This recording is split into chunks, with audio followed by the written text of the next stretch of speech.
Shalom, shalom, bendiciones. Te habla el pastor Dawel Garavito con otra entrega más de curiosidades de la Biblia. Estos estudios que están iluminando, están bendiciendo a muchas almas, estudios muy profundos que yo sé que te serán de gran bendición. Hoy tendremos un tema muy controversial, un tema muy difícil de tratar a la luz de la Biblia, pero que es muy necesario en este tiempo. Estaremos hablando respecto del casamiento o el matrimonio homosexual. ¿Qué opina la Biblia al respecto de esto? Biblia en mano, no te puedes perder este estudio. Busca tu Biblia, vamos a iniciar, pero antes de iniciar te invito a que te suscríbete a este canal que va en crecimiento, que está siendo de gran bendición, donde las personas se están nutriendo poderosamente. Suscríbete, activa la campanita, dale like y comparte para llegar a más almas. Aleluya, eso va a estar poderoso, te lo aseguro. Estaremos tratándolo desde su idioma original, como siempre, desde el hebreo. Y prepárate, Biblia en mano. Iniciamos curiosidades de la Biblia. Cuando hablamos de homosexualidad, estamos hablando de un acto que aparentemente la Biblia condena. Digo aparentemente porque vamos a tratarlo según algunos versos. Y la palabra homosexual, por ejemplo, es una palabra compuesta del griego y el latín. El homo, que es griego, significa igual, y sexus, que es latín, significa sexo. O sea, un homosexual o una persona homosexual es alguien que siente atracción sexual por alguien que es de su mismo sexo. Entonces, la palabra en sí, homosexualidad, en los tiempos bíblicos no existía. Es una palabra muy, muy reciente, por así decir. Es una palabra que nace en el año 1869 por Carl Maria Kerben. Él la hizo famosa, esta palabra evolucionó bastante 23 años después. O sea que en los tiempos bíblicos no se pensaba en esa palabra, pero sí existía el acto en sí, el concepto en sí existía. Usted no lo va a ver en una Biblia, a menos que la Biblia sea muy reciente, con un vocabulario muy actualizado, pero el vocabulario antiguo en los cuales se escribió la Biblia, la palabra en sí, homosexual, no existía. Pero esto no significa que la Biblia no condenara el acto en sí, sí lo condenaba. Entonces, para usted entender qué opina la Biblia respecto de este acto, de este tipo de relación, primero hay que conocer cuál es el plan original del matrimonio. ¿Cuál fue el plan de Dios? Y la Biblia tiene, por ejemplo, ahí tenemos el primer matrimonio, que es la base para todos los matrimonios, pues está en Génesis y lo vamos a estudiar desde su sentido original, que aunque usted no lo crea, hay alusión a lo que sería directamente el matrimonio adecuado, el matrimonio establecido, cómo debe ser y cómo no debe ser en su idioma original el matrimonio, cómo debe ser y cómo no debe ser, aunque usted no lo crea, está en el idioma original. Lo único es que en las traducciones se pierde.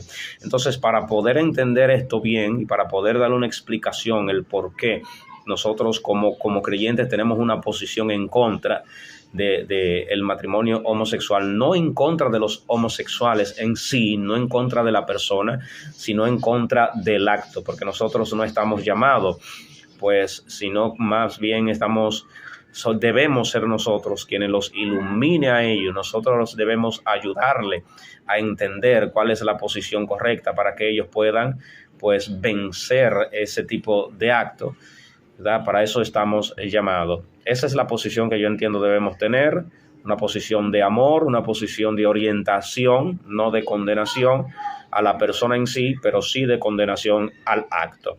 Pues vamos a entrar en materia ya directamente desde la Biblia. Preste mucha atención, Biblia en mano, anote. Esto le va a ser de gran bendición. Por favor, anote para que usted pueda compartir y bendecir a otro.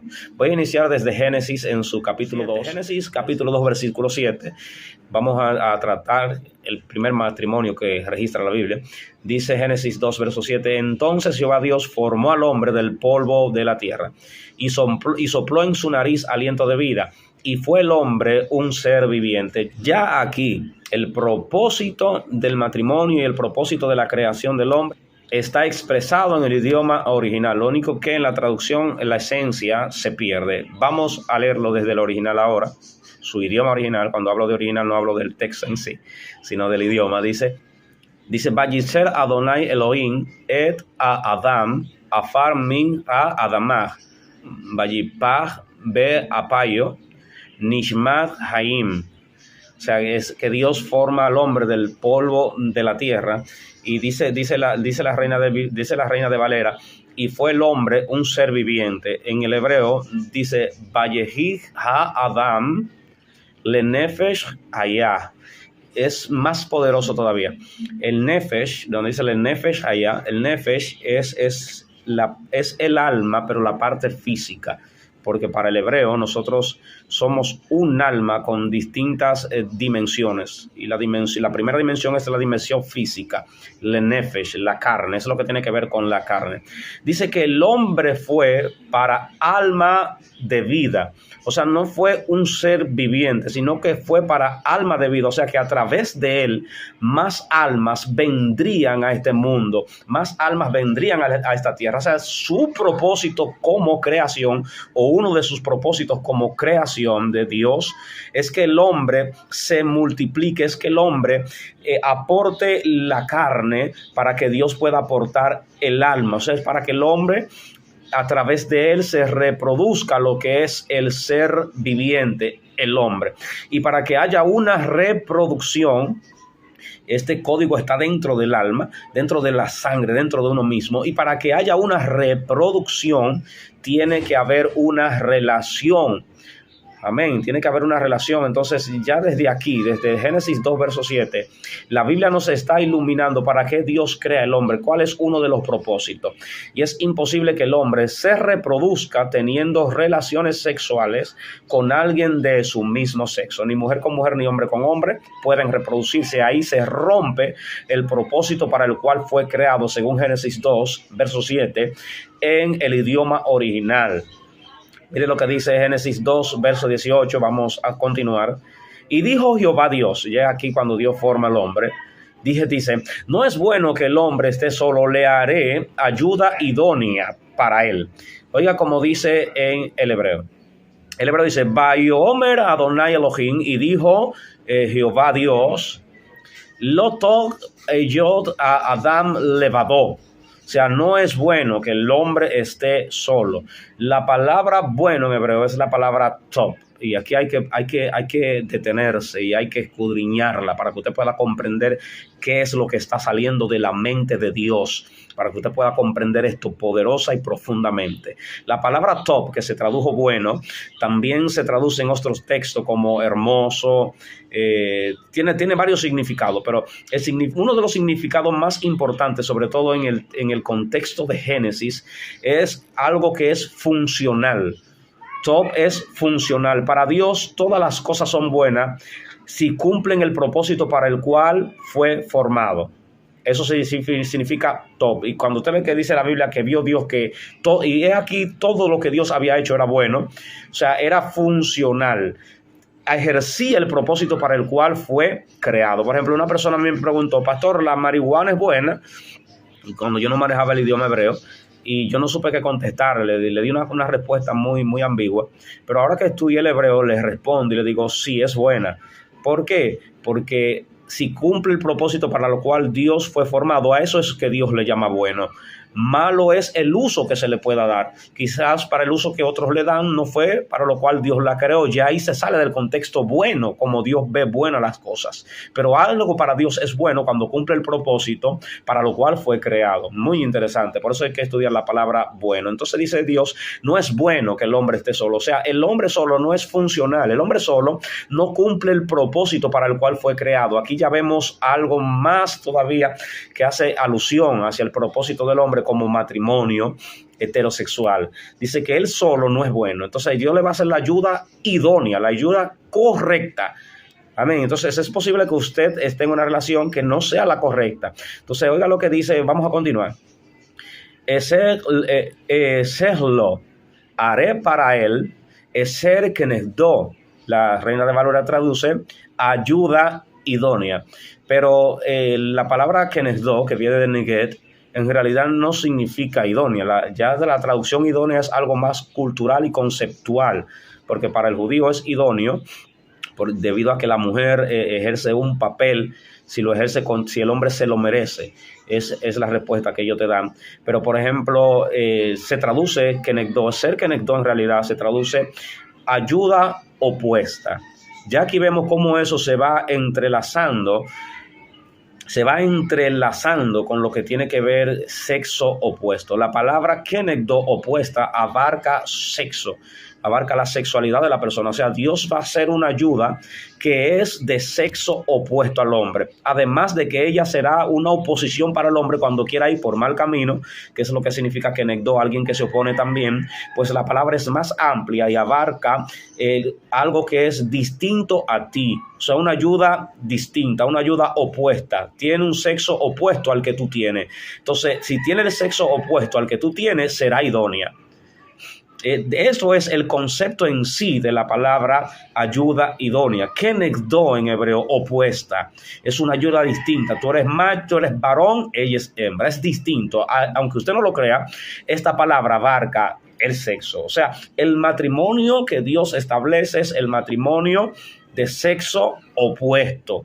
Ya vemos cómo nos podemos desplayar, cómo podemos ampliar mucho más el concepto desde el idioma original para poder dar respuesta contundente a esta problemática que estamos atravesando hoy en día en la sociedad. Génesis 2, verso 21 dice: entonces Jehová Dios hizo caer sueño profundo sobre Adán. Mientras éste dormía, tomó una de sus costillas y cerró la carne en su lugar. Aquí no me voy a detener, aunque hay mucha tela que cortar. En el idioma hebreo eso es muy poderoso, pero no me voy a detener porque no va a aportar mucho al tema. Dice, y de la costilla que Jehová Dios tomó del hombre, hizo una mujer y la trajo al hombre. Aquí vemos lo idóneo. Mujer con hombre con mujer. No vemos que Dios trae un hombre para el hombre ni una mujer para la mujer cuando saca la costilla para construir. Escuche lo que dice en el hebreo. En el hebreo dice, Vayiven Adonai Elohim et hatzela asher lakach min Adam leisha. Vamos a detenernos. Dice, la Reina de Valera dice, y de la costilla que Jehová Dios tomó del hombre, hizo una mujer y la trajo al hombre. Pero es más interesante en el hebreo. Dice, construyó el Señor Dios de la costilla que había tomado del hombre una mujer. Repito, Vayiven, la palabra ven viene de la palabra vaná, que es construir. Vayiven, aunque usted no lo crea, el idioma hebreo no tiene, el idioma hebreo bíblico no tiene vocal, se le añadieron las nekut, ¿verdad? Pero en su origen no tenía vocal, o sea que lo que tenía eran raíces, y cuando yo hablo de raíces es que con una raíz tú puedes construir distintas palabras. Entonces de la palabra construir, que viene siendo la raíz, se construye o se pronuncia también, se escribe la palabra hijo, ven. O sea que cuando dice Vayiven y construyó, la idea de construir, no hacer, no es que Dios hizo, es que construyó. Y construir es adecuar detalle por detalle las cosas, es detenerse con un propósito. ¿Por qué construir tiene que ver con la palabra hijo, ven? Baná tiene que ver con ven, hijo, porque la construcción de la mujer fue específicamente luego que Dios la llevara a su esposo Adán. Entonces, la idea correcta de un matrimonio y uno de los propósitos es que el hombre se multiplique a través de la unión. Si la unión no multiplica, no es lo adecuado, debido a lo opuesto del sexo, debido a lo igual del sexo. Si no se multiplica, no es lo adecuado. Porque pueden aparecer mujeres que sean estériles, pero eso no es por opción de ella, no fue por selección. Pero ya el caso de matrimonio homosexual es selección humana. El hombre es quien selecciona eso. Entonces dice que construyó el Señor Dios. O sea, la palabra construir, le dije, tiene que ver con la palabra tener hijos. O sea, el propósito de eso era que la mujer y el hombre al unirse dieran hijos. Y una relación homosexual no conlleva ese plan divino, por lo tanto no tiene la aprobación de Dios. Y dice, Vayea él a Adán, o sea, y él la trajo a Adán. ¿Vio? Luego que la mujer ya estaba preparada para tener hijos, la trajo a Adán. Esa es la edad correcta para que una mujer se case. Es cuando ya la mujer tiene la capacidad para tener hijos. Esa era la idea antigua. En este tiempo, no quiero decir que sea en este tiempo, porque hay mujeres que se casan muy jóvenes y no la capacidad para tener hijos. Por eso el tema aquí, pero quiero que entienda cuál era el propósito. Por eso las mujeres en aquellos tiempos casaban muy jóvenes, de 13 años se casaban las mujeres, porque ya podían quedar preñadas, estaba usada padre para hacer. Y dijo entonces Adán: esto es ahora huesos de mis huesos y carne de mi carne, esa será llamada varona, porque del varón fue tomado. ¿Vio con qué se casó ella? Él, se casó con una dona porque él era varón y fue tomado de él. Dice en el hebreo: Lesod yikare isha ki mi ish lukahasot. O sea, esta será llamada isha, varona, porque del ish, del hombre, del varón fue tomado. Es el único idioma de la cual el sexo se deriva del otro sexo. Es el único idioma de la cual la hembra se deriva del varón. Eso es muy, muy interesante. Por tanto, dejará el hombre a su padre y a su madre y se unirá a su mujer. Oiga, dejará el hombre padre y madre. En aquellos tiempos los matrimonios se realizaban de forma matrilocal. O sea, el hombre dejaba a su papá y se unía a su mujer junto con su suegra. Por eso que usted verá que Pedro, cuando Jesús llega, la suegra de Pedro está en su casa enferma. Parece que Pedro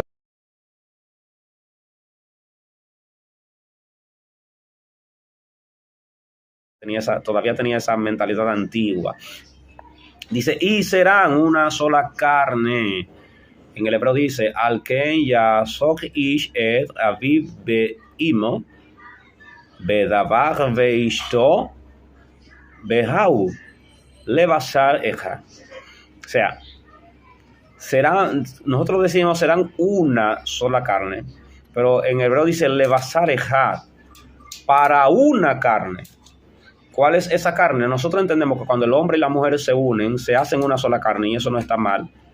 Pero el texto hebreo lo que dice levasar eja, o sea, para una carne. O sea que cuando yo y mi esposa nos unimos es para crear una carne, para tener un hijo. Eso es lo que quiere decir en el hebreo. No es que simple y llanamente ella y yo al unirnos somos una sola carne, sino que seremos levasareja, no solamente basareja.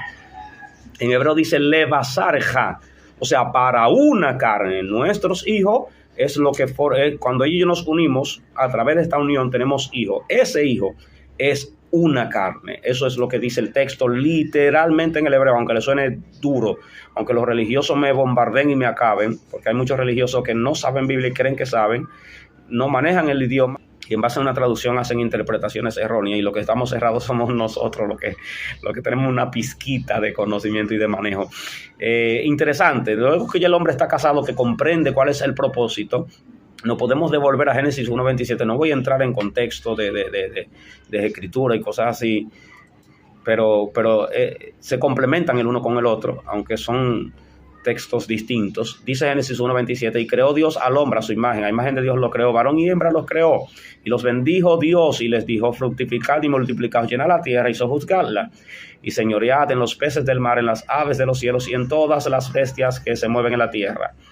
En el verso 28, que se lo voy a repetir, dice: y los bendijo Dios y les dijo: fructificad y multiplicaos. O sea, el propósito de esto es que cuando tú te unas con el sexo adecuado va a haber una bendición. Dios los bendijo. No se sabe cuál es la bendición, pero los bendijo. Y además de que los bendijo, le dijo: fructificad y multiplicaos. O sea que una relación adecuada tiene la bendición de Dios. Y además de que tiene la bendición de Dios, tiene la aprobación o tiene la semilla del propósito de la multiplicación y la fructificación.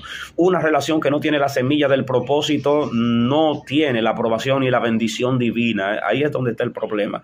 No es que la persona no pueda ser bendecido. Si deja sus malos pasos, si se convierte a Jehová, va a ser bendecido. Lo que Dios no aprueba es este acto. Y oigan, Levítico 18, verso 22 dice: no te echarás con varón como con mujer. Dios le está hablando a un hombre. Dios le está hablando a Moisés, quien va a transmitir los mandamientos. Y este mandamiento, usted lo verá que normalmente Dios lo habla en términos masculinos. Dios está hablando con Moisés, con Israel, como si fuera un pueblo masculino. ¿verdad? Pero ya se hace la aplicación de vida a las féminas. Pero dice Levítico 18, verso 22, no te echarás con varón como con mujer, es abominación. O sea, se supone que un hombre no debe echarse con un hombre y a la vez tampoco echarse con mujer si lo está haciendo. O sea, si tú lo estás haciendo ya, si te estás echando con una mujer, dice la Biblia, no te eches con hombre. Tampoco te está diciendo échate con hombre. No, está prohibiendo el echarse con hombre. Y entonces en 1 Corintios 6, 9, Pablo retoca esto que dice Levíticos. Dice en 1 Corintios 6, verso 9, ¿no sabéis que los injustos no heredarán el reino de Dios? Es una pregunta retórica. Dice Pablo, no erréis ni los fornicarios, ni los idólatras, ni los adúlteros, ni los afeminados. Eso es algo ya que habría que tratarlo muy despacio, lo que tiene que ver con afeminado. Es un problema hormonal. Pero hay que ver cómo Pablo lo entendía en esos tiempos. Dice, ni los que se echan con varones. Pablo está hablando con varón y le dice, ni los que se echan con varones. Aquí Pablo no abunda más, como hace Levítico. Y Pablo va directamente y le dice, ni los que se echan con... Note que el artículo lo, o los en plural, es masculino. No dice las, ni las que se echan con varones, porque lo normal es que una fémina se eche con un varón. Pablo lo que está es condenando el que un varón se eche con un varón. Por eso él dice, ni los, un artículo plural masculino, ni los que se echan con varones. Esos no heredarán el reino de los cielos, el reino de Dios. Así que la Biblia no utiliza la palabra homosexual en sí, pero sí el concepto, sí el acto. Eso es lo que está condenando.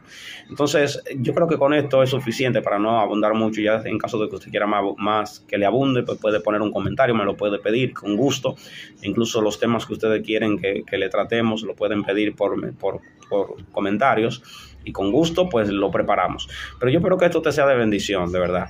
Que podamos entender cuál es la posición de nosotros, amar a los que practican eso, no amar sus actos, pero sí a la persona en sí, para poderlos ayudar a reconocer ese pequeño o ese gran error que están cometiendo. Este es el pastor Dawel Garavito. Te invito a que te suscribas, comparte, dale like. Esto está candente, esto está bueno. La gente se está suscribiendo a este canal que apenas está creciendo. Así que apóyanos. Si esto te ha sido de edificación, apóyanos, comparte y muchas bendiciones. Dentro de poco recibirás otra notificación más de otro estudio de curiosidades de la Biblia con el pastor y maestro Dawel Garavito. Shalom, bendiciones.